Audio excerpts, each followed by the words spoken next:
सूरज भाई, बहुत दिनों बाद नहीं, बहुत महीनों बाद आपका आना हुआ। उसके लिए बहुत बहुत धन्यवाद। धन्यवाद भाई आपका। नहीं भाई, मेरा धन्यवाद कैसे हो सकता है। महात्मा का करते हैं धन्यवाद की जो नियति में था वही हुआ। सही बात है, सही बात है। नहीं तो इतने महीने 8 महीने हो रहे हैं अप्रोक्स। 10 महीने ऑलमोस्ट। 10 महीने। 10 महीने ही हो गए हैं सच। अच्छा। हाँ, दस नहीं महीने हो गए। हाँ तो ये है बाकी आने का प्लान तो नेक्स्ट ईयर ही था। हम्म। बट जो नियति को मंजूर वही हुआ। हम्म। आप मिल गए सही। साथ में पॉडकास्ट करने के लिए सही बात सही है। है, हम तो किसी को पॉडकास्ट किए बिना जाने नहीं देते। खैर भाई, अब जिसके सामने मतलब मैं आपसे बात कर रहा हूँ, रूबरू हो रहा हूँ, और आप हैं कहानियों का समंदर, है ना। एक से बढ़कर एक कहानी, चाहे वो आपका मेन चैनल हो, जी। चाहे वो आपका अल्टरनेट चैनल हो जहाँ पर आप अपनी फेस वीडियोस डालते हैं। बहुत लोग आपको शायद आपकी आवाज़ से जानते होंगे, और जो लोग नहीं जानते उनको पता होगा या पता होना चाहिए कि सूरज की कहानियाँ चैनल जो है, सूरज भाई सूरज की कहानियाँ चैनल रन करते हैं और बेहतरीन कहानियाँ आती हैं। मैं चाहता हूँ कि भाई अब आज का किस्सा कौन सी कहानी, यानी किससे रिलेटेड है, शुरू करें। देखिए आज का जो मेरा किस्सा है ये सब्सक्राइबर्स का होने वाला है और दो स्टोरीज मैं आपको इसमें इस पॉडकास्ट में बताऊंगा और दोनों स्टोरीज ही ऑडियंस के लिए बिल्कुल अलग होगा जिन्होंने मुश्किल ही है कि सुना होगा। हम्म। तो पहले किस्से से स्टार्ट करते हैं। हम्म। तो ये जो पहला किस्सा है ये हमारे एक सब्सक्राइबर हैं और मैं आपको बता दूं कि जैसे मेरी जो ऑडियंस है वो लखनऊ है, पुणे है और आसाम है। आसाम में सबसे ज़्यादा मेरी ऑडियंस बनी हुई है, आसाम के सब्सक्राइबर्स आते हैं। पुणे के हैं, महाराष्ट्र के हैं ये भी। तो जो आज का मेरा ये किस्सा है ये पुणे महाराष्ट्र का ही होने वाला है। ओके। पहला किस्सा। तो पहला किस्सा है ये अमित ने भेजा है मुझे। और अमित का जो फैमिली बैकग्राउंड है मैं वो थोड़ा बता देता हूँ। उनके एक बड़े भाई है, नाम नहीं रिवील करना चाहता और करना भी नहीं चाहिए, बहुत कुछ नहीं हो रहा करना चाहिए। है, लोकेशन नाम सही सब बात दूर है। रहे। इस टाइम अभी थोड़ा सा क्रिटिकल कंडीशन कई लोग समझ चुके होंगे कि भाई क्यों नहीं नाम लेते, हाँ खासतौर पे मैं लेता। उसके कंसिक्वेंसेस, ऐसा नहीं है कि झूठ सच की बात है, लेकिन हाँ भाई क्यों लेना नाम किसी का। रिस्क लेने नहीं चाहिए। तो अब उनकी फैमिली में क्या था, उनके एक बड़े भैया हैं, उनकी वाइफ है और एक 1 डेढ़ साल का बच्चा है उनके बड़े भाई का। और उनके जो भैया हैं वो बताते हैं कि काफ़ी अच्छे पोस्ट पे हैं, जॉब करते हैं एमएनसी में। वो जो सीनियर मैनेजर होते हैं वो हैं। तो उनका क्या हुआ कि वो रहते थे पुणे में। ये सारा जो पूरा फैमिली है ये सब पुणे में ही रहते थे, बट इनके भैया का क्या हुआ, प्रमोशन हुआ तो इनको भेज दिया गया नासिक में। हम्म। उन्होंने कहा कि भाई आप यहाँ पे आओ, तो वो बहुत खुश थे और काफ़ी समझदार इंसान। तो फैमिली वाले बहुत खुश थे, वो चले गए। लेकिन इनका जो परमानेंट हाउस था वो पुणे में था। बट जब इनका प्रमोशन हुआ तो नासिक में जाना पड़ा। तो वहाँ पे गए, अपना फ्लैट लिया रेंट पे और अपनी ये फैमिली रहने लगी, यानी उनके भैया, उनकी वाइफ और उनका बेटा, बस 3 लोग। काफ़ी खुश थे कि हाँ चलो मेरा प्रमोशन हो गया, सब कुछ एकदम नॉर्मल था। धीरे धीरे करते करते 1 महीने में अपना ये लोग एडजस्ट हो गए, वहाँ के माहौल में ढल गए। सब कुछ अच्छा था 1 महीना तक। दूसरा महीना जब आया, 2 महीने तक ठीक था। 2 महीने के बाद क्या हुआ कि उनके भैया का ना बिहेवियर चेंज होने लगा। धीरे धीरे वो शांत रहने लगे, थोड़ा सा रूडली बिहेव करने लगे। अब हुआ क्या, ये ऐसा क्यों फील हुआ, क्योंकि वो अपनी वाइफ से ढंग से बात नहीं करते थे, ना ही ज़्यादा बात करना ना कुछ। फिर उसके बाद उनको लगा, उनकी वाइफ को लगा कि शायद हो सकता है कुछ काम का प्रेशर हो। इसके बाद क्या हुआ, अपने बच्चों से, जो उनके बच्चे थे छोटे से, उनका जो बच्चा था 1 डेढ़ साल का, उससे वो चिढ़ने लगे। जब भी वो रोता तो हमेशा गाली दे, कहते कि साला इसकी वजह से मेरा मूड खराब हो जा रहा है, काम वाम मैं नहीं कर पा रहा हूँ। हम्म। अब उनको लगा कि यार क्यों ऐसा ये बोल रहे हैं, ऐसे तो इनका बिहेवियर नहीं था। हम्म। अचानक से बिहेवियर जब चेंज होता है, जो इंसान हंसमुख होता है, घुल मिल के फैमिली के साथ रहता है, तो अगर उसका बिहेवियर चेंज हो जाएगा तो एक पल के लिए लगेगा कि यार ऐसा कैसे, इनको क्या प्रॉब्लम है। जब भी उनकी वाइफ उनसे पूछती तो कहता है कि ऐसा है, तू मेरे चक्कर में मत पड़, मेरा दिमाग खराब है। क्योंकि ऐसा बिहेवियर अगर कोई हस्बैंड नहीं करता है तो वाइफ को थोड़ा धक्का लगता है। हम्म। फिर उन्होंने बताया, और ये चीज़ जो मैं आपको बता रहा हूँ ना, ये जो सब्सक्राइबर अमित, उनकी भाभी ने इनको ये पूरा किस्सा बताया था एग्जैक्टली कि क्या क्या हो रहा था। फिर इसके बाद क्या हुआ कि ये अपना नशा वशा करने लगे, जबकि कभी नहीं करते थे। और फिर इसके बाद मतलब उनका ऑफिस में एक बार कॉल आया कि भाई ऐसा है कि अर्जेंट आपको काम है और ये चीज़ें प्रोजेक्ट इसको कंप्लीट करना है। तो उन्होंने कहा ऐसा है कि ये प्रोजेक्ट को मैं कुछ नहीं समझता हूँ, मैं नहीं कर रहा इसको। और जबकि ये उनके लिए प्रोजेक्ट लाइफ चेंजिंग था कि भाई अगर वो करते तो उनकी फैमिली और अच्छे लेवल पे चली जाती। बट उन्होंने क्या किया, मना कर दिया कि नहीं, मुझे ये सब नहीं करना है। अपने जो सीनियर्स थे उनके, जो उनके कलीग्स थे साथ में, उनसे ये रूडली बिहेव करने लगे। नेचर बहुत अच्छा था इनका, लेकिन ये रूडली बिहेव करने लगे। तो सीनियर सोचने लगे कि लगता है हमने गलत आदमी को प्रमोशन दे दिया है। अब अपने बॉस से भी बोल रहे जाके, अरे ऐसा है कि मुझे नहीं आपके प्रोजेक्ट में कोई इंटरेस्ट है, ऐसा है कि आप अपना प्रोजेक्ट अपने पास रखो। तो उन्होंने इसको वार्न किया कि देख भाई, ऐसा ऐसा है, तुम ढंग से काम करो अन्यथा हम तुमको निकाल देंगे। वो बोला अरे मुझे कोई फ़र्क नहीं पड़ता, निकालना है निकाल दो, कोई दिक्कत नहीं।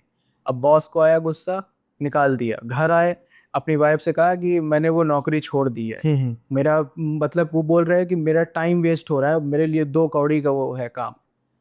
वो हैरान कि एक टाइम था जब इतने खुश थे कि मेरा प्रमोशन हो गया, इनका सपना था उस कंपनी में काम करना, और अब ये बोल रहे हैं कि मैं टाइम वेस्ट कर रहा हूँ, ये कोई मतलब नहीं है। तो उनकी वाइफ ने पूछा कि अब क्या करेंगे? क्या अरे करना क्या है, अपना जितना पैसा उसको खर्चा करेंगे, कमाएंगे, खाएंगे, और क्या। धीरे धीरे क्या हुआ कि अपना वो पैसा कमा रहे थे, अपना उन जितना उन्होंने सेविंग्स रखा था, वो सारी सेविंग्स उन्होंने क्या किया कि अपना धीरे धीरे खाते गए, बच्चे का खर्चा और फिर किराए का खर्चा। उन्होंने कहा कि ये कब तक चलेगा ऐसा। उन्होंने कहा कोई काम वाम ढूंढ लो। क्या है, मुझे काम की ज़रूरत नहीं है। तो क्या फिर पैसे कहाँ से आएंगे? तो उन्होंने बोला कि जो हम लोग का है पुणे में, वो मकान बेच देते हैं। कहें ये कैसी बात कर रहे हैं आप, मकान वकान क्यों बेचेंगे? क्या अरे उस टाइम, ये मैं आपको 2019 का किस्सा बता रहा हूँ ये मैं। तो उस टाइम पर उस मकान की जो कीमत थी वो अप्रॉक्स 80-85 लाख की थी। तो उन्होंने कहा अरे उसको बेच देंगे, मेरा जो हिस्सा है मैं उसको अपना बेच दूंगा। क्या कि नहीं, ऐसा हम नहीं करने देंगे। तो थोड़ा सा उन्होंने मतलब हाथ वाथ उठाया, मारा पीटा। उन्होंने कहा ठीक है, जो करना है करो। वो गए अपने घर, वहाँ पे अपने फादर से जो भी बातचीत किया और बोला कि मुझे अपना हिस्सा बेचना है। गुस्से में थे, उन्होंने क्या किया, अब वो बेच दिया मकान। जब वो वापस आए, जब उनसे पूछा कि अच्छा कितने का बेचा, तो कह रहे 20 लाख का। अच्छा, इतना कम? हाँ, तो उन्होंने सोचा कि 20 लाख का, मुझे शायद सुनने में दिक्कत हुआ होगा, उनकी वाइफ ने सोचा। फिर दोबारा पूछा कि कितने में बेचा, कह रहे 20 लाख का मैंने बेचा। कह रहे ये आपको हो क्या गया, मतलब ये फालतू के डिसीजंस और आपके दिमाग मतलब भ्रष्ट कैसे हो गई आपकी बुद्धि। कह रहा है ऐसा है कि मेरा दिमाग मत खराब करो, मेरा घर मैं चाहे जितने में बेचूं। अब उन्होंने क्या किया, 20 लाख तो जो उनको मिला सो मिला, 15 लाख उन्होंने क्या किया, शेयर मार्केट में लगा दिया। वो भी बिना कोई रिसर्च किए, किस कंपनी में लगा रहा है, किस में लगा रहा है, कुछ नहीं। कुछ दिनों के बाद पता चला कि वो कंपनी ही पूरी क्रैश हो गई, डाउन हो गया। 15 लाख जो लगा है उनको मिला 2 लाख रुपए।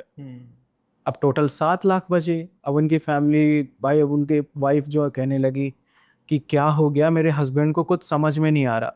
तो उन्होंने, सब्सक्राइबर जो है मेरे, वो अमित, उन्होंने अपने देवर को कॉल किया, अमित को, और सारी बात बताई। जब ये चीज़ सुना तो क्या, भैया तो इतने बेवकूफ़ तो नहीं थे। उन्होंने मतलब इतना ये क्या सिली सा जो डिसीजन था कैसे ले लिया। कहा भाभी अब चिंता मत करो, मैं आ रहा हूँ।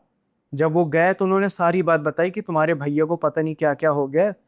फिर उसके बाद भैया आए, कह रहे भाई, मतलब उस अमित ने कहा अपने भाई से कि भैया आप ये सब क्या कर रहे हो, आप बताओ, आपने मकान बेच दिया 85 लाख का, आपने 20 लाख में बेचा, आपने अपनी सबसे जो आपकी फेवरेट जॉब थी आपने उसको भी छोड़ दिया, क्या हो गया? तो कहने लगे कि देख, तू भी मुझे ज्ञान मत दे अपनी भाभी की तरीके, नहीं तो मेरे से बुरा कोई नहीं होगा। अमित भी हैरान कि मेरे भाई को हो क्या गया है। क्या भैया कोई काम वाम ढूंढ लो, कह रहे हैं हाँ ढूंढ लूंगा। अब उन्होंने क्या किया, फालतू के पैसे खर्च करने लगे, और कहीं कोई गेमिंग कंसोल लेके आ गए, तो अपना पता नहीं क्या जो यूज़ में भी नहीं था वो सारी चीज़ें लाने लगे। टीवी थी घर पे, उसको एक्स्ट्रा टीवी लेके आ गए। तो कहने लगे उनकी वाइफ कि आप ये सब क्यों फालतू के खर्च कर रहे हो? क्या है, पैसा है भाई, कमाना है, क्या है, जो पैसा है खाओ पियो ऐश करो, ऐसा। तो जहाँ पे भी वो, जब उनको प्रेशराइज किया गया कि जॉब तो ढूंढ लो, कैसे चलेगा बच्चे का खर्च और परिवार का, तो जहाँ पे वो जॉब ढूंढने जाते, तो वहाँ के ही मैनेजर से या उसके बॉस से बहस कर लेते। और कई कई बार तो ऐसा हो कि साफ बोल दिए कि भाई देखो, तुम्हारी कंपनी ना डूब रही है, मुझे तुम्हारी कंपनी में काम करने का इंटरेस्ट नहीं है। मतलब उल्टा ही जा रहे जॉब मांगने, और उसको उल्टा ही डीसी वो फैसला सुना रहे उसका कि तुम्हारी कंपनी ऐसा बेकार है, ये घुस रही है धीरे धीरे। अब ये सारी चीज़ें, उनको जॉब भी नहीं मिला। फिर उन्होंने कहा अपनी भाभी से, अमित ने, कि भाभी मुझे ऐसा लग रहा है ना कि भैया को कुछ प्रॉब्लम है मेंटली। उन्होंने कहा कि आप डॉक्टर के पास चलो। वो गुस्सा आ गया, क्या तूने मुझे पागल समझ रखा है क्या कि मुझे डॉक्टर के पास ले जा रहा है। कह के वो अपना बाहर चले गए, अपना वही नशे की आदत थी, गए अपना शराब वराब पीने। उसके बाद क्या हुआ, उन्होंने कहा भाभी आप चिंता मत करो, मैं, मेरे एक दोस्त है, उनके फादर जो हैं वो एस्ट्रोलॉजर हैं, उनसे मैं बात करता हूँ एक बार। बातचीत किया तो उन्होंने कहा कि ठीक है। अब उन जो एस्ट्रोलॉजर थे उनके भी जान पहचान, अब जैसे फ्रेंड सर्कल होता है, जैसे यूट्यूबर है तो यूट्यूबर अपना कनेक्शन होता है, वैसे उनका ही था। बोले कि मेरे पास एक तांत्रिक है जो इन सब चीज़ों को मतलब कर सकता है, क्योंकि मुझे ऐसा एहसास हो रहा है कि तुम्हारे भाई पे कुछ किया गया है। उन एस्ट्रोलॉजर ने बोला, कहा ठीक है आप तांत्रिक को लेके आओ दूसरे दिन। जब वो आए तो उन्होंने पूरा घर चेक किया, लिविंग रूम, बाथरूम, किचन, सब कुछ चेक किया, बट उन्हें कुछ भी ऐसा नेगेटिव चीज़ महसूस नहीं हुआ। जब वो बालकनी पे गए तो पेड़ पौधे लगे हुए थे, तो वहाँ पे उनको कुछ फील हुआ। जब वो थोड़ा और पास गए, इधर उधर देखे तो तुलसी का पौधा लगा हुआ था गमले में। उनको उधर से ही निगेटिव एनर्जी आ रही थी, लेकिन तुलसी का पौधा तो पूजा के लिए यूज़ होता है। बट उनको वो चीज़ फील हो रहा था। उन्होंने कहा कि मुझे ये चीज़ चेक करना है। उन्होंने तुलसी का पौधा जब निकाला तो देखा कि ब्लैक कलर के कपड़े में ना किसी ने कुछ करके रखा था। उन्होंने कहा कि ये क्या चीज़ है। उन्होंने निकाला, क्योंकि ये सारी चीज़ें ना हम लोग को ऐसा छूना नहीं चाहिए, जिनके पास सिद्धि होती है वही छूते हैं। सही। निकाला उन्होंने, तो क्या देखा कि उस काले कपड़े के अंदर उनके भाई का और उनके भाभी की फ़ोटो थी, छोटी सी फ़ोटो। साथ में ना उनके मतलब हेयर्स थे। अब कहाँ के हेयर थे, पर्सनल के क्या, कुछ भी, क्योंकि जब ये सारी चीज़ें होती है ना तो कहीं कभी कुछ जरूर पर्सनल चीज़ें ही यूज़ होती हैं। सही। तो अब उसमें हेयर्स थे और कपड़े थे उनके भाभी के और उनके भैया के कपड़े का टुकड़ा था। साथ में छोटी सी सीसी में लिक्विड भरा हुआ था। तो जब उस तांत्रिक ने खोल के जब स्मेल किया तो उनको कहा कि ये मतलब मूत्र की, यूरिन है इसमें, और उसमें ब्लड मिक्स है। और साथ में उसमें छोटे छोटे डॉल थे। उस डॉल में उनके भैया भाभी की फोटो चिपकी हुई थी और सुई चुभी हुई थी। उन्होंने कहा कि ये किसी ने क्रिया कर रखी है, मुझे जिस चीज़ का डर है ये वही क्रिया है। जब पूछा कि कौन सी क्रिया, क्या किया गया, तो उन्होंने कहा तुम्हारी भैया की जो है वो बुद्धि भ्रष्ट हो गई है, तो इस पे क्या किया गया, मृत बुद्धि क्रिया की गई है। मृत बुद्धि नाम से पता चल रहा है कि जैसे बोलते हैं ना, अरे तेरी तो मत ही मारी गई है। तो बुद्धि के वो ऐसा क्रिया होता है कि चाहे जितना समझदार इंसान हो, जिस पे वो क्रिया की जाती है तो उसकी बुद्धि भ्रष्ट हो जाती है। और वो कोई अगर सही काम कर रहा है, वो भले ही सक्सेस पा रहा है उस चीज़ पे ना, बट फिर भी उसको अंदर से लगेगा यार मेरे काम मेरे लेवल का नहीं है, ये फालतू है, मेरा टाइम वेस्टिंग है ये। हर चीज़ में उसको बुराई नज़र आएगी, चाहे आप जितना अच्छा कर लो। तो ऐसा ही उसके भाई भी कर रहे थे। फिर उस तांत्रिक ने बोला कि देखो इसका निवारण तो हो जाएगा बट टाइम लगेगा, कम से कम 11 दिन। उन्होंने कहा कि ठीक, आपको जो करना है वो करो। अब उनके हस्बैंड को जब पता चला तो एकदम पागल हो गया कि ये सब फालतू ढोंग ढपोंग क्या कर रहे हो, ये यहाँ पे मेरे घर पे मत करना। तो उन्होंने तांत्रिक ने उनको बोला भी कि ये तुम नहीं बोल रहे हो, ये तुम्हारे द्वारा जो जिस किसी ने भी किया है ना उसके अंदर से तुम बोल रहे हो। ये चीज़ थोड़ा सा उनको, अब किसी भी तरीके से उनको बांध के रखा गया 11 दिनों तक। उनको एकदम मतलब एग्रेसिव हो गए थे। जैसे जैसे दिन वो तांत्रिक करता जा रहा था प्रोसीजर, वैसे वैसे उसके भैया और ज़्यादा एग्रेसिव होते जा रहे थे। 11वें दिन क्या हुआ कि जब ये समाप्त हुआ ये सब प्रोसीजर, तो उनके भैया मतलब एकदम बेहोश हो गए। होश में आए तो कह रहे ये सब क्या है। वो खुद उल्टा पूछ रहे कि ये मैंने क्या कर दिया है, अच्छा ये सब मैंने किया है।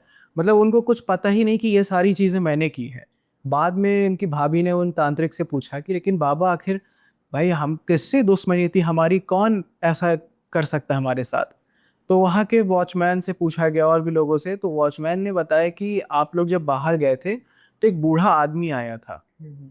वो बूढ़ा आदमी आप लोगों से मिलना चाह रहा था, तो आप लोग नहीं थे इस टाइम, तो उसने बोला कि मैं आप ही लोग का रिलेशन में हूँ, मैं ऊपर इंतज़ार कर लूँगा। बाकी डोर तो लॉक था, बट उसने पता नहीं कैसे सबको शक हुआ कि ये वही बूढ़ा है, उसी ने बूढ़े ने किया होगा। बट जब डोर बाहर से लॉक है तो तुलसी के पौधे के अंदर वो कैसे डाले? वो सोच भी सकता है हाँ। एक इंसान की क्या होगा। वही चीज़ है। अब लेकिन उन्होंने बताया कि भाई मेरे भैया भाभी को पता ही नहीं चला कि आखिर ये किसने किया है, किससे इतनी भयंकर दुश्मनी थी कि उन्होंने ऐसा ऐसा किया। फिर साथ में तांत्रिक ने कुछ हिदायत भी दी कि अपनी जो पर्सनल चीज़ें हैं उनको आप हमेशा संभाल के डिस्पोज करो, जैसे कि लड़कियों का जैसे पीरियड्स का कुछ कपड़े वगैरह हो गए, सैनिटरी पैड, नेल्स हो गए, हेयर हो गया, सेविंग कर रहे हैं तो कहीं भी सेविंग किया और इधर उधर कर दिया, तो ऐसा नहीं करना है। आप उसको बड़े सावधानी के साथ डिस्पोज करो। फिर उसके बाद जो डॉल वगैरह थी ना उनका मिट्टी का और उनके जो फोटो वगैरह सब थे, उसको एक प्रोसीजर के साथ ही उसको जला दिया गया। तब जाके उनके भैया का जो बुद्धि था वो सही अब हुआ। ऑफिस में जाके जहाँ पे उनका जॉब वो करते थे एमएनसी में, वहाँ पे जाके उन्हें सारी बात बताई कि सर ऐसा ऐसा प्रॉब्लम था, मैं माफ़ी चाहता हूँ जो मेरा बिहेवियर था, मुझे फिर से वापस जॉब चाहिए। बट इतना सारा उन्होंने बेच दिया और सामान ये सब, तो उन्होंने क्या किया, छोटा सा अपना एक कम रेंट वाला अपना उन्होंने लिया। धीरे धीरे वो बोले कि वो अपना फिर उनका लाइफ फिर से नॉर्मल हो गया। बट जो लोन वगैरह उन्होंने कई जगह पैसे फंसा दिए थे इधर उधर, तो वो सीधा फिर धीरे धीरे ट्रैक पे आ गया। तो ये किस्सा था इनके भाई का, अमित के भाई का। तो ये मृत बुद्धि क्रिया जो होती है बड़ी खतरनाक होती है। जब कोई किसी इंसान के ऊपर ऐसा होता है हमें पता नहीं चलता। जो इंसान अगर समझदार है, अगर वो फालतू की बातें करने लगे, फालतू के डिसीजंस लेने लगे, तो इनको नॉर्मली नहीं लेना चाहिए। इसके बारे में थोड़ा सा डीप में जाके समझना चाहिए कि आखिर ये क्यों ऐसा कर रहा है। हो सकता है कि उसके ऊपर किसी ने कोई क्रिया कर रखी हो। तो ऐसा है ये चीज़। तो कुछ ये बूढ़े आदमी का पता लग पाया कि कौन था? नहीं, वो पता ही नहीं चला ना। वॉचमैन ने भी कहा कि उसने ना पहचान पाया ना उसने नाम बताया। वो बोला कि मैं उनका रिलेटिव हूँ, बट वो कौन था कौन नहीं, उस बूढ़े ने किया कि किसने किया, ये चीज़ नहीं पता चल पाया उनको। ऐसा था। कई बार तांत्रिक हिंट भी दे देते हैं ना कि आपके रिश्तेदार में से कोई ऐसा पर्सन हो सकता है, तो वो भी कुछ नहीं वो बता, कुछ नहीं बताया। क्योंकि काम तो रिश्तेदार का ही होगा। इतनी चीजें जो हैं पर्सनल बिलोंगिंग्स हैं, वो तो आपको पता ही है, फिर किसी और के द्वारा मिलना तो सही difficult। बात है, क्यों जो स्ट्रेंजर होगा पर्सन उसके पास तो मिलेगा ही नहीं ये सारी चीज़ें। कोई करीबी होता है जो उनके नेल्स फोटोज ये सब निकालेगा। सही। तो ये चीज़ है किस्सा। तो भाई इसके अलावा, इसके अलावा एक और किस्सा है राजस्थान का। और ये किस चीज के बारे में? ये ये आप किस्सा सुनो तो थोड़ा सा। अच्छा, मतलब हाँ, सुनते थोड़ा सुनते सा पता लगेगा। वही चीज़ पहले से बता दूंगा तो क्या। हाँ, ये भी है। तो ये किस्सा जैसा कि सब्सक्राइबर का ही है, बट ये जो भी मैं बता रहा हूँ नेम चेंज मैं कर रहा हूँ। वो ठीक है। हाँ। अब ये जो किस्सा, ये जो है, मेरे प्रफुल्ल नाम है उन सब्सक्राइबर का, और ये उनके दादाजी ने बताया था जो ये किस्सा है। क्योंकि लोगों को गांव देहात की कहानियां पसंद आती, तो कुछ उसी से रिलेटेड है ये। उन्होंने बताया कि उनके दादाजी एक दिन बैठे हुए थे तो ऐसे ही कहानियां किस्से सुनने लगे। वो मेरा चैनल देखा, उन्होंने देखा कि भाई सब्सक्राइबर्स स्टोरीज भेज रहे हैं, तो उन्होंने सोचा कि क्यों ना मैं सूरज भाई को भी स्टोरीज अपने शेयर करता हूं। तो उन्होंने बस इसीलिए पूछा अपने दादाजी से, और जो किस्सा निकल कर आया ना वो बहुत ज़्यादा इंटरेस्टिंग और क्रीपी होने वाला है। ओके। उन्होंने बताया कि राजस्थान के एक छोटे से गांव में उनके दादाजी रहते थे, और ये 1987 का ये किस्सा है। उस टाइम पर उनके जो दादाजी थे करीब 27-28 साल के थे जब ये हुआ मैटर। उन्होंने बताया कि उस टाइम पर उनकी शादी को 2 साल हो चुके थे। उनका उनकी वाइफ भी प्रेग्नेंट थी। उन्होंने बताया कि उस टाइम गर्मी का मौसम था, उनके दादाजी बताते थे। अब ये जो भी नज़रिया होगा सुनाने का वो दादाजी के नज़रिए से होगा। तो उन्होंने बताया कि उस टाइम पर गांव में ना बारिश नहीं हो रही थी कई महीने से, और गर्मी एकदम हाई लेवल पे, हाँ, चरम पे थी। और पूरे गांव में जितना भी तालाब वगैरह सब सूख गया, खेत खलिहान जितना था। अब इतना ज़्यादा खेती का नीड था कि क्या करे, लेकिन बारिश हो ही नहीं रही। तो उन्होंने बताया कि एक बार उनके गांव में एक बाबा आया। वो अपने आप को सिद्ध बाबा कहता था कि मैंने बहुत सारी सिद्धियां कर रखी है। अब गांव के लोग सीधे साधे होते हैं, देखे बाबा जी आए तो शायद कुछ निवारण ही मिल जाए, घेर लिए बाबा जी को। बाबा जी बताओ कैसे क्या करें, गांव में बारिश नहीं हो रही। तो वो जो बाबा था उसने बोला कि तुम्हारे गांव से माँ काली का, मतलब माँ काली वो क्रोधित है, माँ काली का प्रकोप है, तो उनको शांत करने के लिए, उनको खुश करने के लिए पूजा पाठ करना होगा। तो बोले कि क्या करना होगा। तो उन्होंने बोला कि तुम सभी, उन्होंने बताया कि उस पूरे गांव में 40 परिवार रहते थे, 40 घर थे। 40-45, मतलब उन्होंने अप्रॉक्स बताया 40 था। उन्होंने बताया कि तुम्हें अगर करना है पूजा पाठ, शांति चाहिए कि हाँ माँ काली प्रसन्न हो, तो तुम्हें एक एक हर घर से, एक एक परिवार से हमें काली बकरी चाहिए, साथ में 500 रुपये। हम्म। उस टाइम पर 1987 में 500 रुपये कितनी बड़ी कीमत होती है उस टाइम पे। तो उन्होंने कहा ठीक है महाराज। अब उनके दादाजी ने बताया कि उस टाइम उनके पास 300 रुपये थे, पैसे कम थे। सॉरी, मैं आपको ना इसमें थोड़ा सा हाँ। करेक्ट करना चाह रहा हूँ। जैसे आप दादाजी की बात कर रहे हैं, अगर 1987 में दादाजी के एक बेटा होने वाला हो तो वो तो भाई आज के ज़माने में पोता तो छोटा ही होगा, मतलब इस बताने लायक तो होगा नहीं। तो I just want to be मतलब करेक्ट कि 1987 था या उससे पहले की बात है?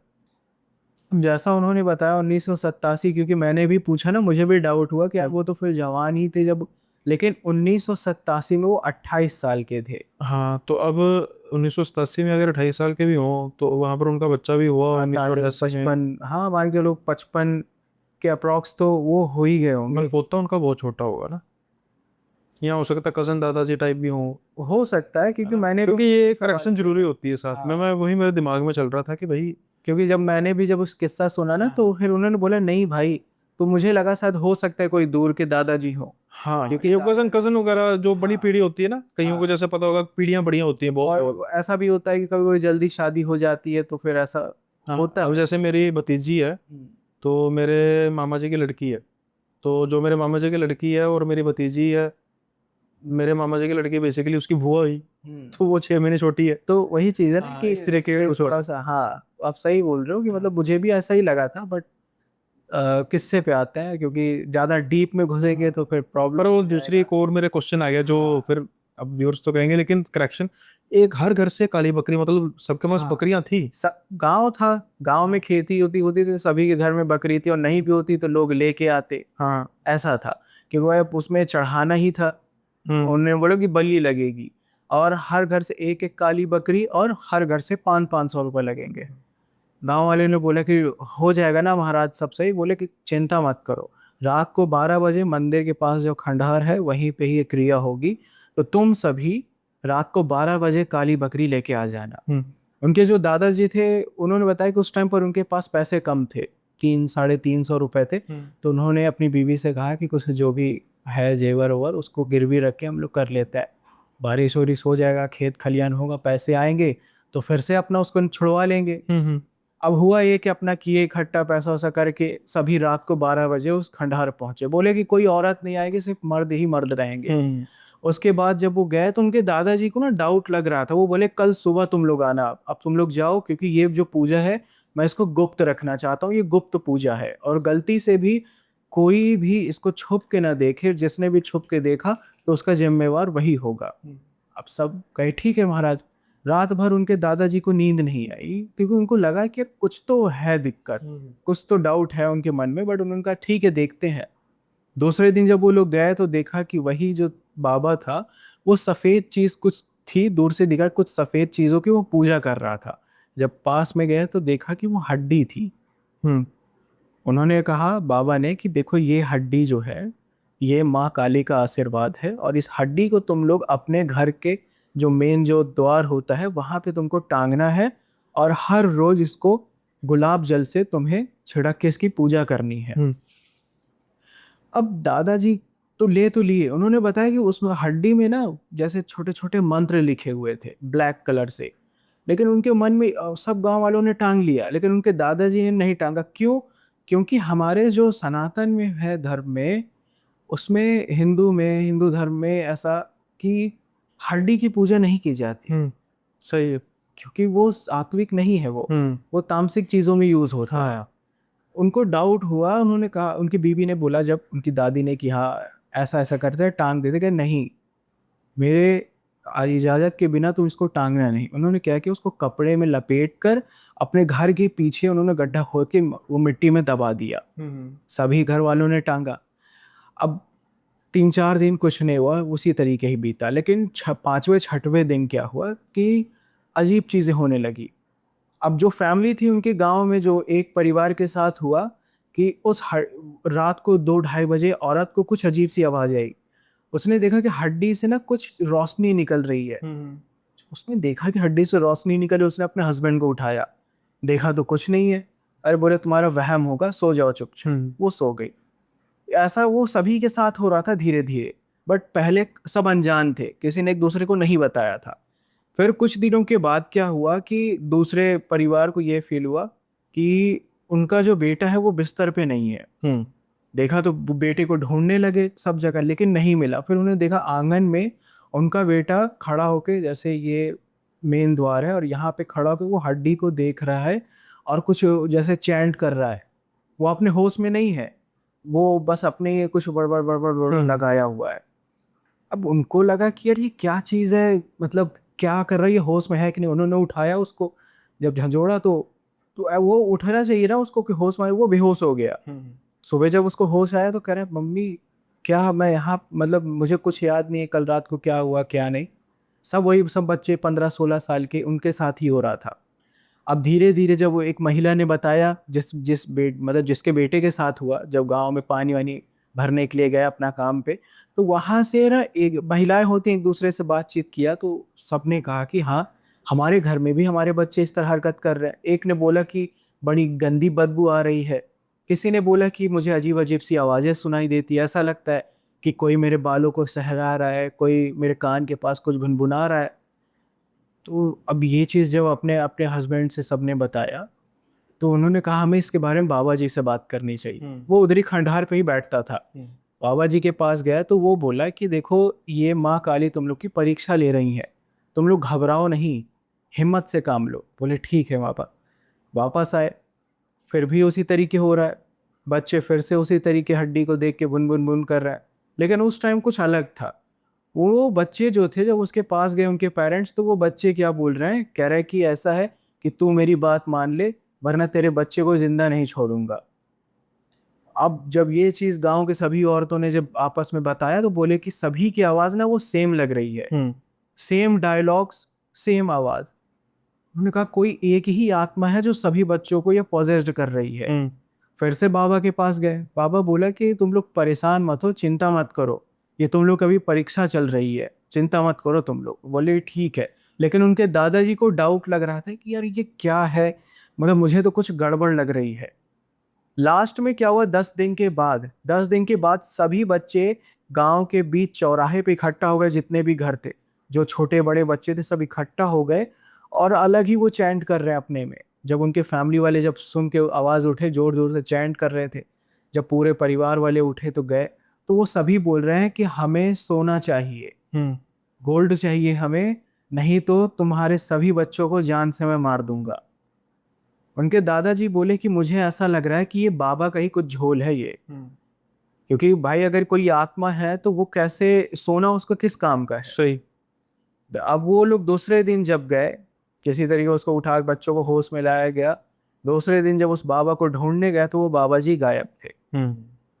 वो बाबा गायब था, उसका कोई भी नामो निशान वहां पे नहीं था। तो कंफर्म हो गया कि ये जो है ये बाबा का ही सब क्रिया किया गया था।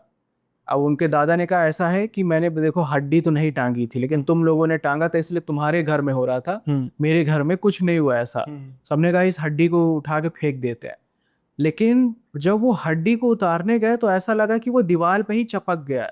जितनी ताकत लगा कि वो खींच रहे हैं वो निकल ही नहीं रहा है।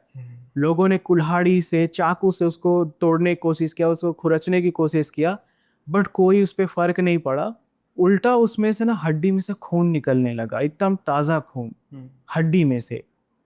अब गांव वाले ये देख के डर गए कि आखिर ये है क्या, लगता है कि कोई भयंकर काला जादू है ये।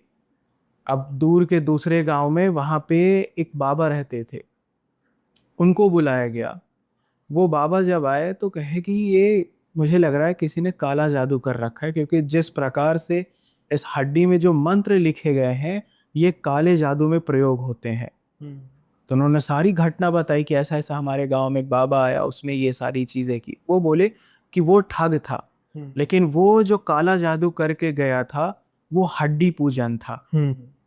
हड्डी पूजन ये क्या होता है? वो बोले कि असल में ये किसी बकरी का या किसी जानवर की हड्डी नहीं है, ये इंसान की हड्डी है ये।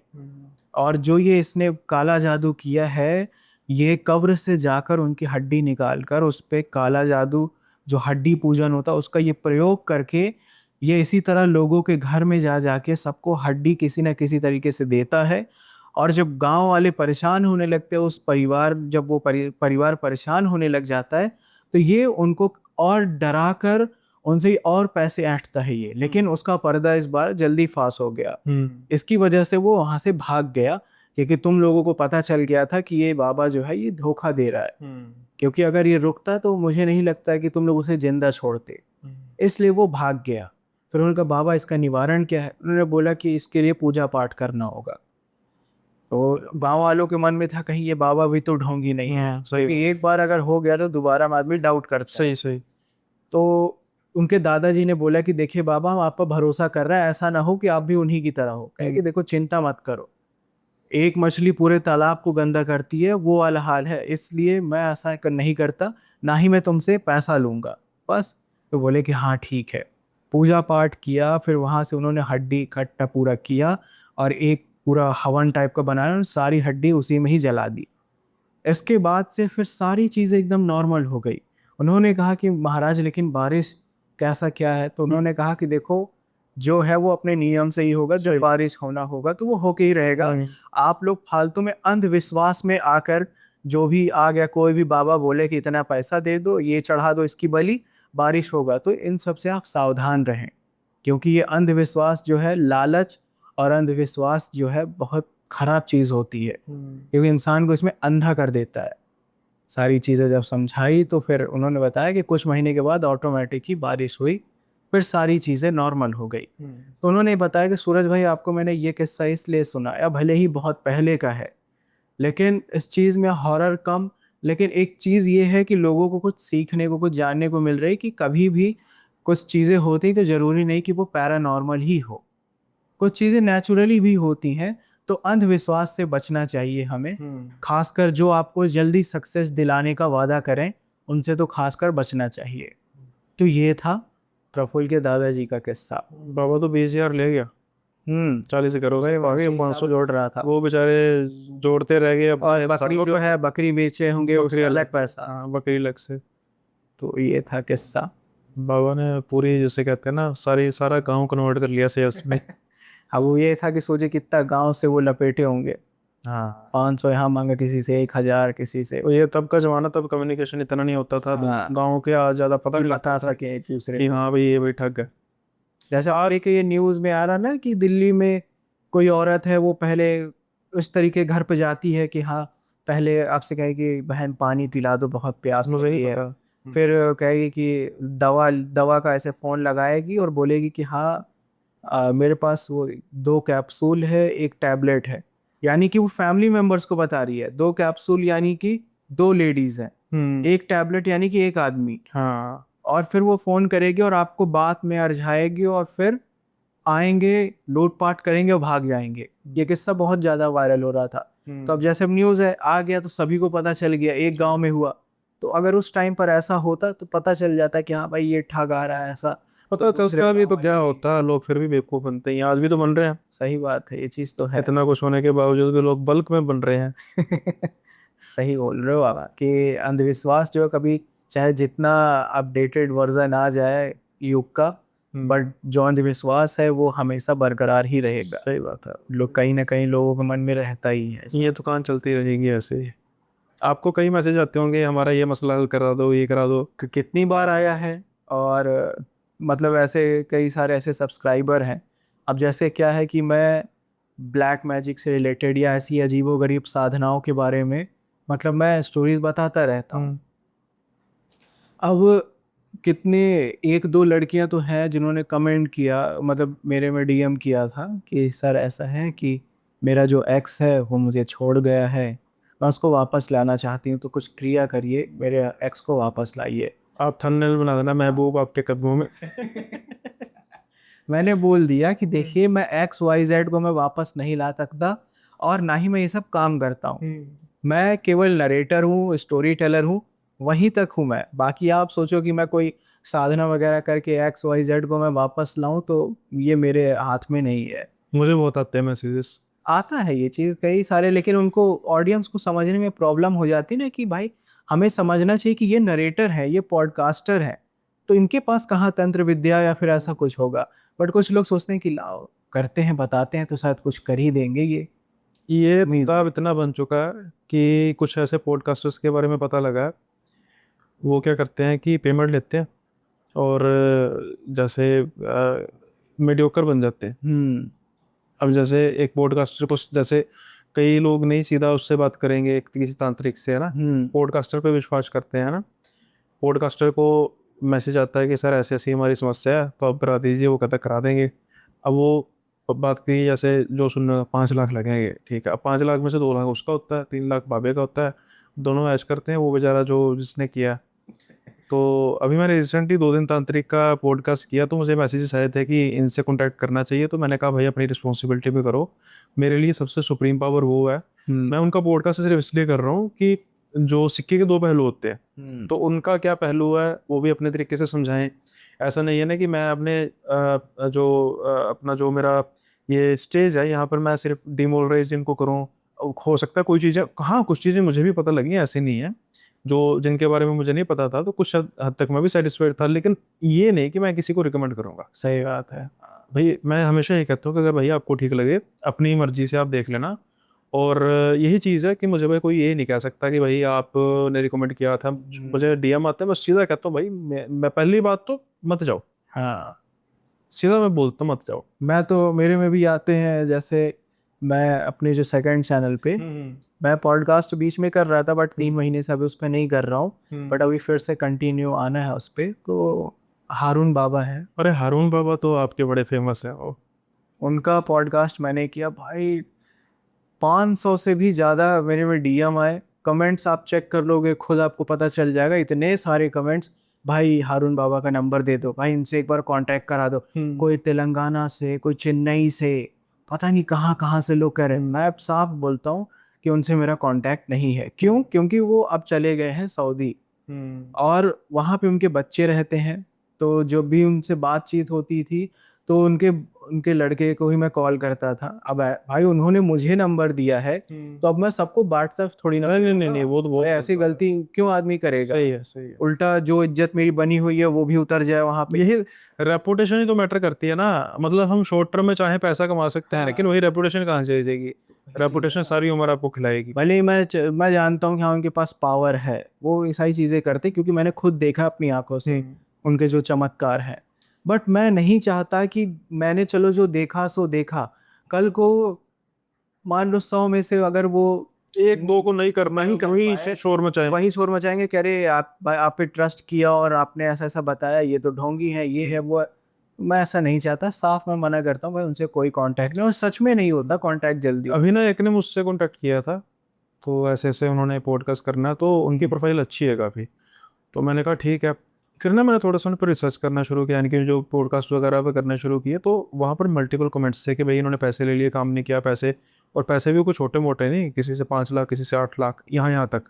अब भाई एक ही बंदा कमेंट कर रहा हो तो समझ में आ सकता है कोई कर रहा है, ठीक है ना, लेकिन उस पर मतलब मल्टीपल कमेंट्स थे। अब देखो ना, जो पॉडकास्टर उसने भी डिलीट नहीं किया, अगर स्पैम होता कुछ होता तो हो सकता था ना।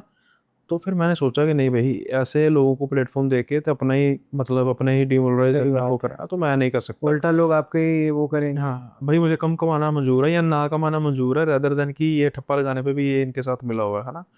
तो जो ये हारून बाबा जी हैं आपके, आपको नहीं लगता जब आपने इनकी वीडियो अपलोड की, मल्टीपल 2 दिन की है ना, हम्म। नफरतें जो हैं वो ऊपर ऊपर ही हैं, मतलब मैंने एक्सपेक्ट किया था कि लोग उनकी आइडेंटिटी को लेकर आपको ट्रोल करेंगे कि भाई कैसे क्यों, लेकिन लोगों ने बहुत प्यार दिया। वही चीज है ना। नफरतें बस ये ऊपर ऊपर ही है हिंदू मुसलमान की, है ना। से वो पता है, अब इस चीज पे तो मैं छेड़ना नहीं चाहता है, हम्म। क्या मतलब है, मैटर का बढ़ा जाएगा। हम्म। लेकिन ये है कि बहुत सारे ऐसे लोग हैं ना जो दिल से मानते हैं। मतलब एक ने तो इतना अच्छा कमेंट किया था कि चाहे हिंदू हो चाहे मुस्लिम हो, किसी भी धर्म का हो, इंसान अच्छा होना चाहिए। हाँ सही है। इंसान अगर अच्छा है तो हमें उससे कोई भी गिला शिकवा नहीं है कि इसके धर्म को लेकर या इसके कास्ट को लेकर हम लोग नफरत कर रहे हैं। सही सही। कोई कोई होते हैं कि उनकी बात अलग है, दुनिया में हर तरीके के लोग होते वो हैं। तो है। बट जो मेजर जो कमेंट्स आए ना, इतने अच्छे आए कि भाई आप इनको फिर से बुलाओ, इनको फिर से आप बुलाओ। मैंने कहा ठीक है, देखते हैं। और जितना मैंने उनके साथ किया है सब पे अच्छा रिस्पॉन्स हाँ, है। बड़ा अच्छा रिस्पॉन्स है, बड़ी और खुशी उनकी हुई। स्टोरीज भी पूरी रियल होती हैं, हम्म। क्योंकि मैंने खुद बताया ना, मैं खुद देखता हूँ, क्योंकि अगर उनका फर्जी होता तो मैं नहीं करता ऐसा। हम्म। बोल देता कि नहीं दादाजी, पहली बात तो मैं उनको रिकमेंड ही नहीं करता, या मैं उनको ये बोलता ही नहीं कि आप मेरे साथ पॉडकास्ट करो। हम्म। मैंने ही उनको बोला कि आप तो इतने सारे किस्से जानते हो, और उनकी पूरी लाइफ महाराष्ट्र में, पुणे में ही बीती है, तो वहाँ का वो सारा किस्सा जानते हैं वो, हर एक चीज़ का।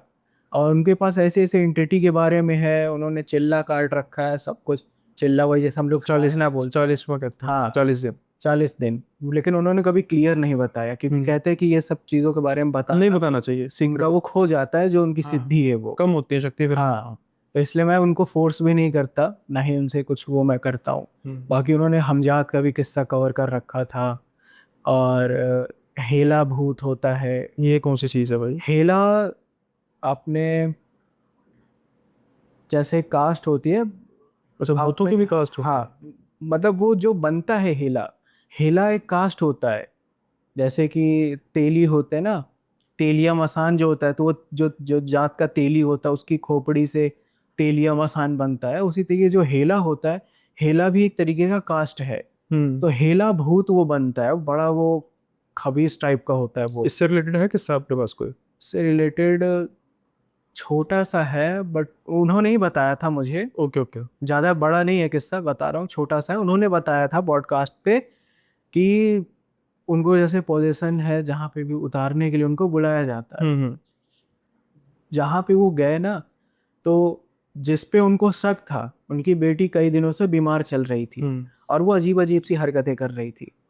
तो उनको ऐसा लगा फैमिली वालों को कि शायद हमारी बेटी पे ही पोजीशन है। और जब वो गए दादाजी वहाँ पे, तो उन्होंने बताया कि असल में उसकी बेटी पे पोजीशन था ही नहीं, था उसकी माँ के ऊपर। और एक नहीं, 7 7 भूत उसके ऊपर चढ़े थे, हम्म। जिसमें से जो सुप्रीम था वो था हेला भूत उसमें। और वो बोले कि अलग अलग लैंग्वेज में बात कर रहे हैं, 7 7 लैंग्वेज में।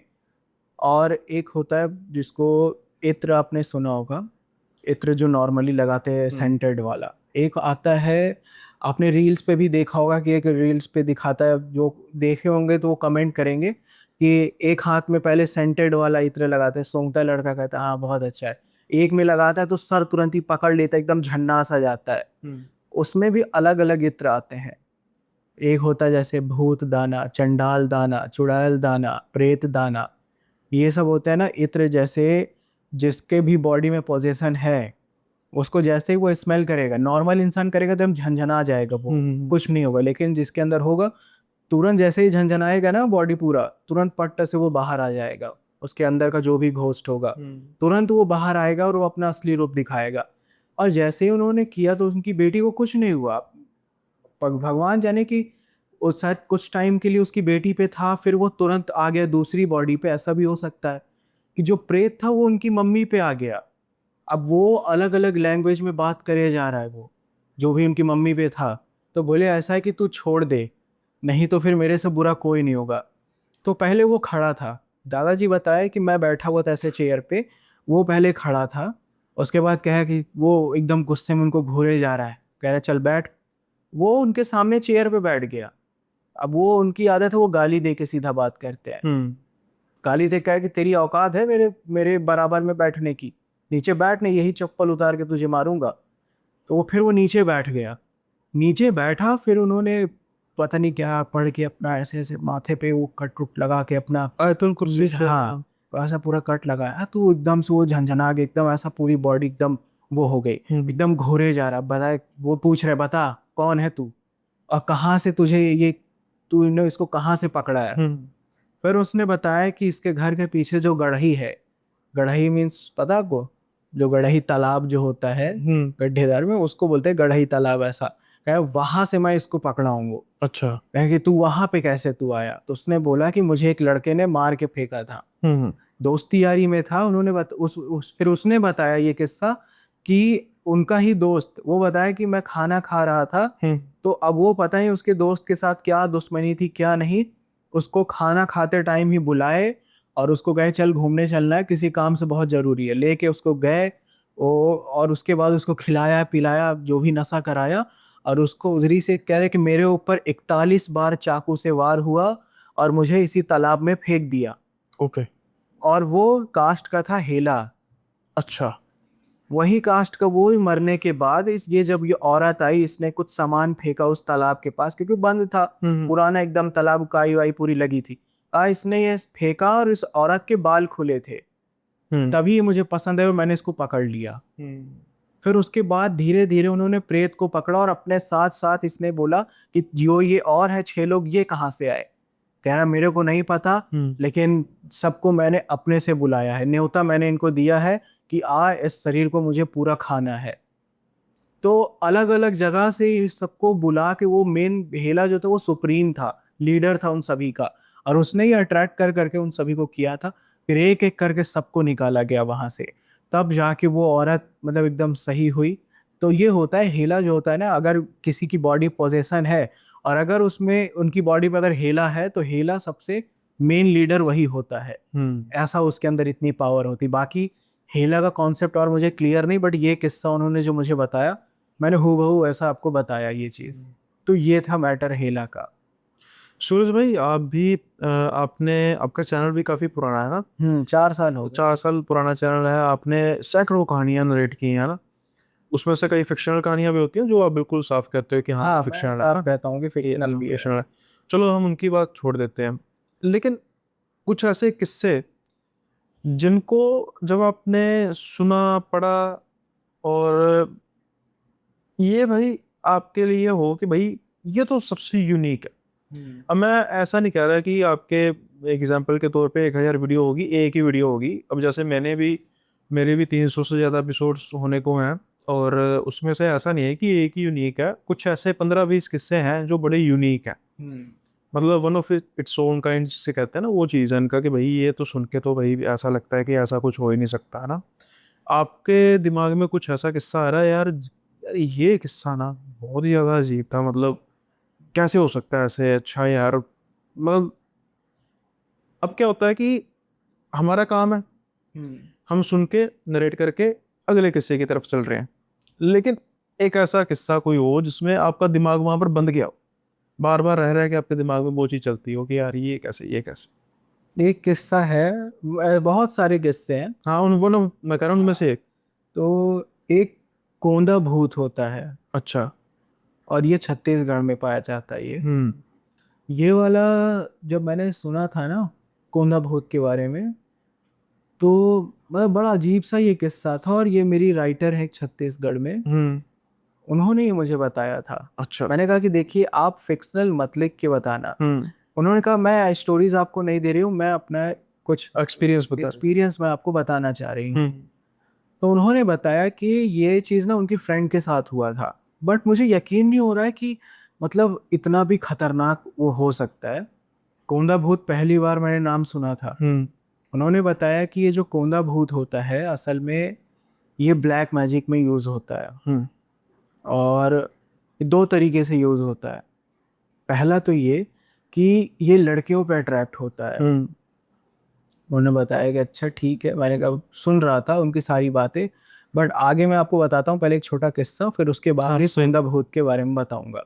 उन्होंने बताया कि जो उनकी फ्रेंड थी, उसका मतलब बॉयफ्रेंड था, काफ़ी अच्छा रिलेशन था उसका। अभी तो वो बताई कि उनकी फ्रेंड नहीं रही अब उनके बीच ओके। उस इंसिडेंट के बाद। उन्होंने बताया कि उनके फ्रेंड जो थी, उनका एक बॉयफ्रेंड था, दोनों में काफ़ी अच्छा रिलेशन चल रहा था, सब कुछ बढ़िया था। और एक, कैसा होता है लड़कों में, कई कई लड़के ऐसे होते हैं कि वो लॉयल नहीं होते हैं हम्म। एक दूसरे के लिए, वैसा ही वो लड़के में था। लेकिन उनकी जो फ्रेंड थी उसके लिए बहुत लॉयल थी, बोली कि यही मेरा पहला और यही मेरा आखिरी है। लेकिन जो उनका बॉयफ्रेंड था वो सोचता था कि चलो एक है, दूसरी भी कर लेते हैं। हम्म। तो एक तरीके से जो उसकी सौतन मान लेते हैं, तो उसने दूसरी भी गर्लफ्रेंड बना रखी थी। जब ये बात पता चली कि मेरे बॉयफ्रेंड का एक और गर्लफ्रेंड है, तब वो उससे रहा नहीं गया कि मतलब कैसी है, मतलब ये कैसा लड़का है कि हाँ मेरे रहते हुए भी इसने दूसरी लड़की के साथ अफेयर बना रखा है। हम्म। अब वो जो लड़की थी असल में वो ब्लैक मैजिक में इन्वॉल्व थी। वो उसकी पूरी फैमिली बैकग्राउंड ही जो उसका जो दूसरी जो लड़की। दूसरी लड़की थी उनकी फ्रेंड नहीं, जो दूसरी लड़की थी उसका पूरा फैमिली बैकग्राउंड ही तंत्र विद्या से जुड़ा हुआ था। और जो उनका बॉयफ्रेंड था वो काफ़ी अच्छे घर से था, पैसे वाला था। कुछ कुछ होती हैं लड़कियां जैसे पैसा देख के अट्रैक्ट हो जाती हैं, सोचती हैं कि कैसे भी करके ये लड़का मेरे पास आ जाए तो मेरी लाइफ तो सेट है। अब उसने क्या किया क्या नहीं किया वो चीज़ तो नहीं पता, बट उस लड़के का बिहेवियर चेंज होने लगा। और वो हमेशा वो मतलब उनकी फ्रेंड, मैं नाम एक दे देता हूँ, कृतिका रख देते हैं नाम, जो उनकी फ्रेंड नहीं रही अब, उसका नाम कृतिका था।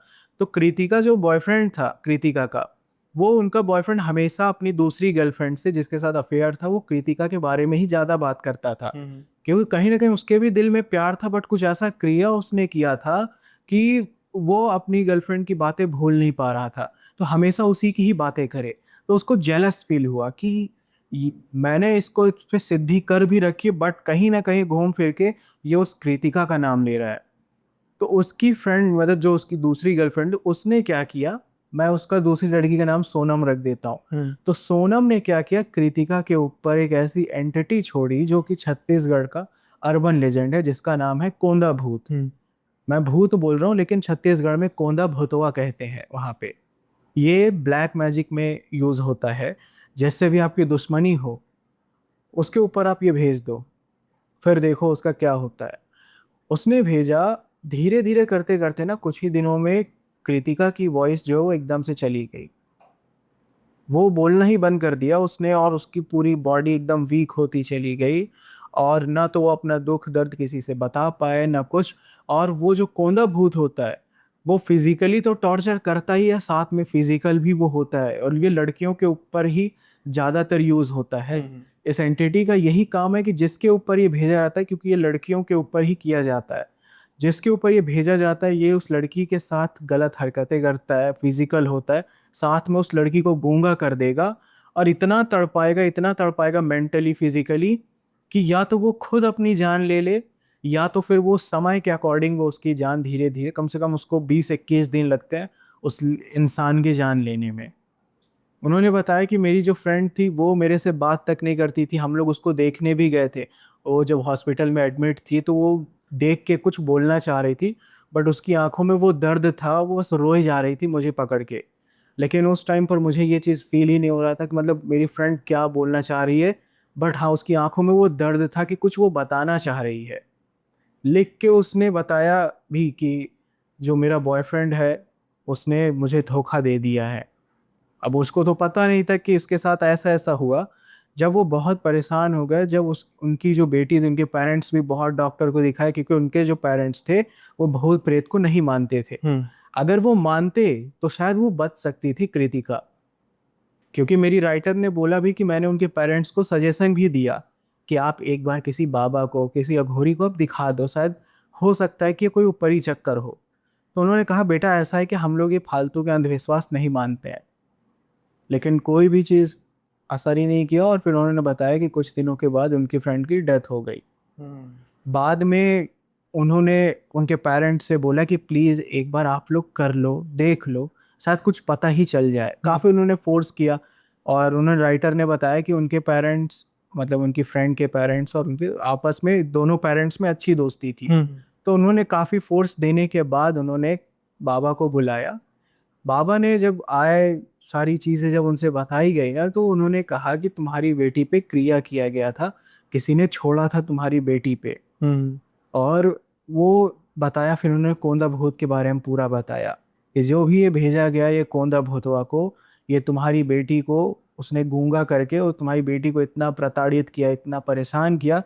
पहली बात तो अपने विक्टिम को गूंगा कर देता है कि इसको जो भी परेशानी हो वो बोल ही ना पाए, ना ही वो बता पाए। ये चीज़ था। और फिर उसने, तुम लोगों ने अगर पहले ही मुझे बुला लिया होता तो तुम्हारी बेटी आज यहाँ सामने बैठी होती, लेकिन तुम लोगों की लापरवाही की वजह से आज तुम्हारी बेटी जिंदा नहीं है। तो उन्होंने बताया कि उनकी फैमिली आज तक पछताती है कि क्यों उन्होंने मेरी बात नहीं मानी, क्यों उन्होंने बाबा को नहीं बुलाया। आज अगर बुलाया होता तो आज उनकी बेटी जिंदा होती। तो ये किस्सा था जो राइटर ने बताया था। बाकी अर्बन लेजेंड्स छत्तीसगढ़ में बहुत हैं, जैसे जैसे कि झिकोर हो गया। ये क्या होता है? झिकोर, मैं बस इनके बारे में बताता हूँ। हाँ, थोड़ा सा सब बता तो दीजिए। झिकोर क्या होता है, एक ऐसी फीमेल एंटिटी होती है, जैसे कोई लेडी प्रेग्नेंट है और वो जब डिलीवरी के टाइम उसकी डेथ हो जाए उस लेडी की, लेकिन उसका बच्चा वो जिंदा रहे, तो मरने के बाद वो झिकोर बन जाती है और मरने के बाद वो अपने बच्चे को देखने आती है। लेकिन टाइम के हिसाब से वो धीरे धीरे एग्रेसिव हो जाती है और वो दूसरे के बच्चों को भी वो अपना बनाने की कोशिश करती है। फिर दूसरी जो माएँ होती हैं, फिर उनके ऊपर वो प्रॉब्लम क्रिएट करती है कि वो बच्चा एट लास्ट वो मर जाए और फिर उसकी आत्मा वो अपने पास लेके जाए। झिकोर का ये काम होता है। फिर एक होता है आपका ठेंगा भूतवा।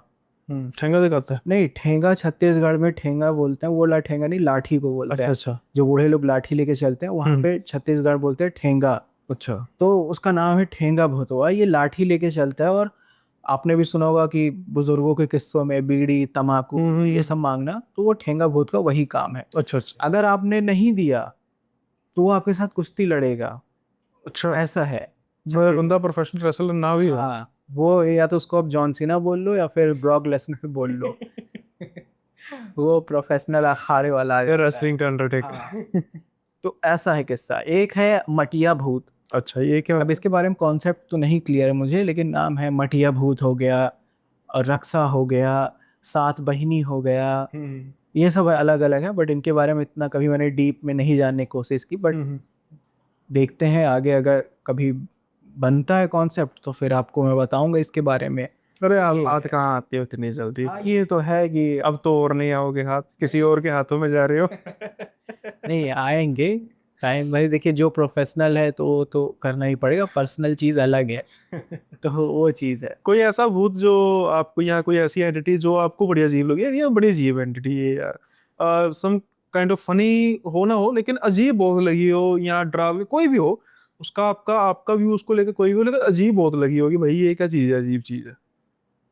अजीब में है, एक दो तीन है।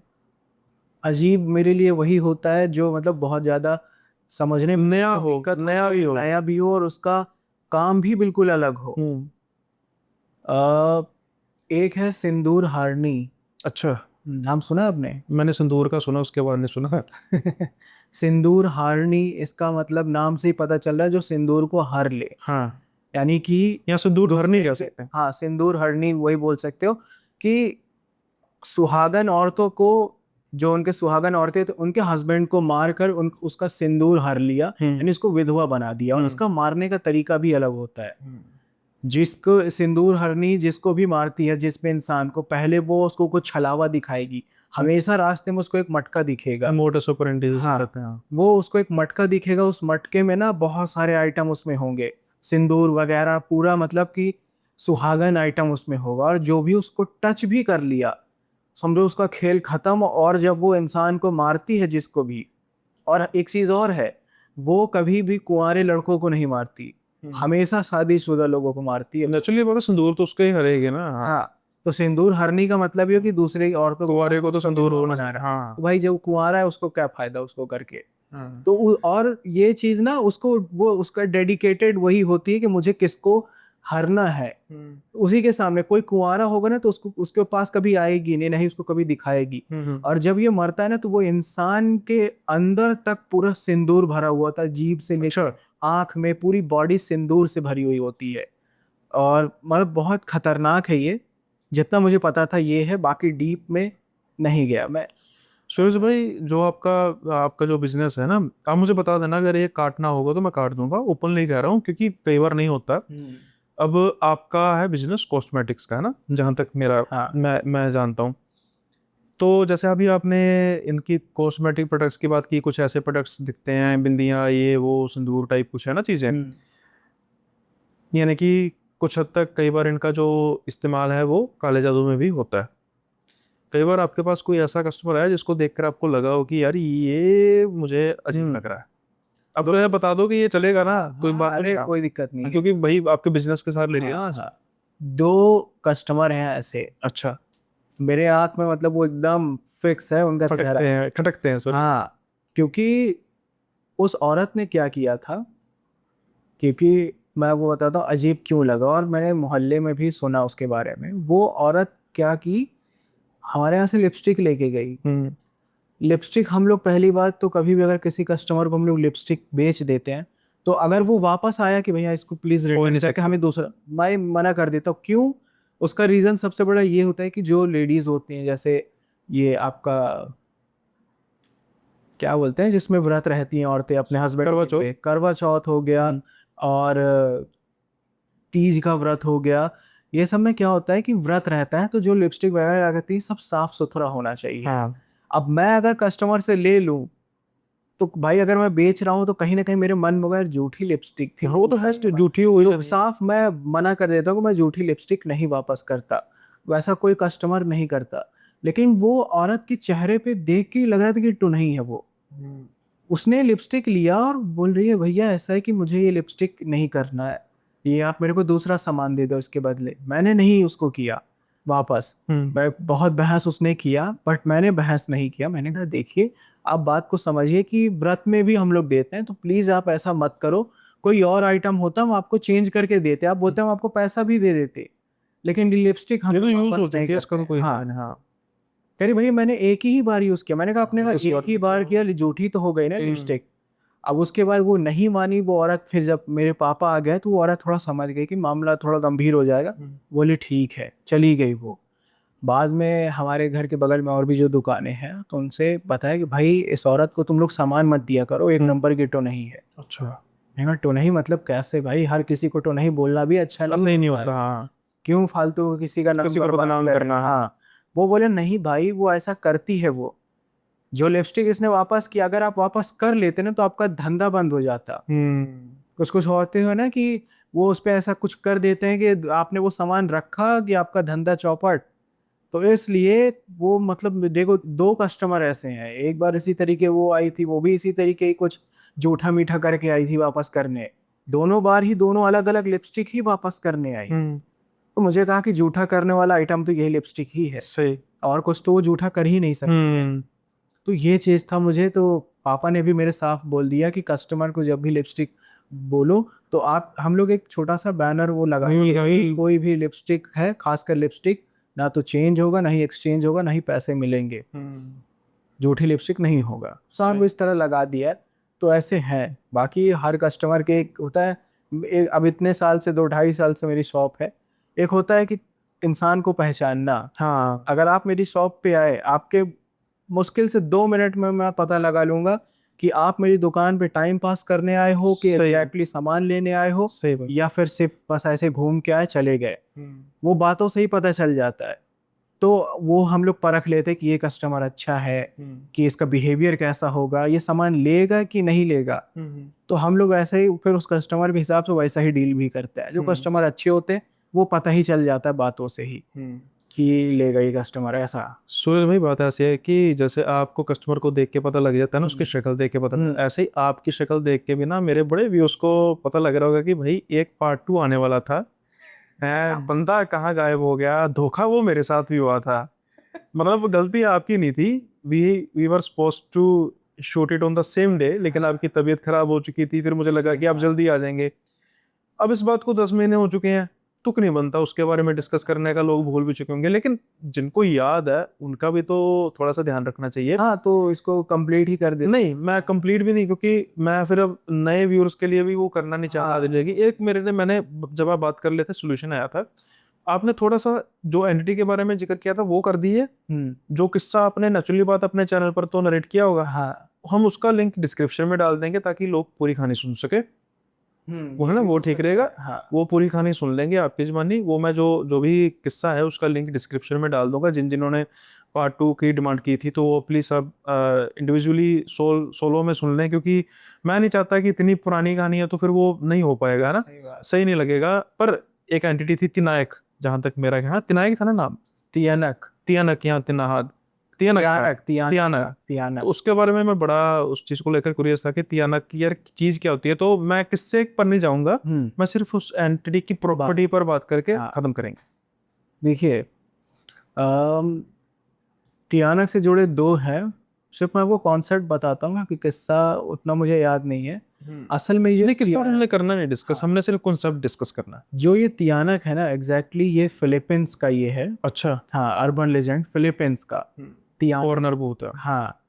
तियानक असल में होता क्या है कि एक तरीके का प्रेत होता है ये। और ये बच्चों के रूप में आकर जो भी टूरिस्ट होता है, खासकर जंगलों में जो जाते हैं घूमने घामने, पहाड़ों, ये जो इलाका होता है पहाड़ी इलाका, वहाँ पे ये मतलब पाया जाता है। और ये अकेले टूरिस्ट लोगों को ना ये क्या करता है, अट्रैक्ट करता है अपनी तरफ।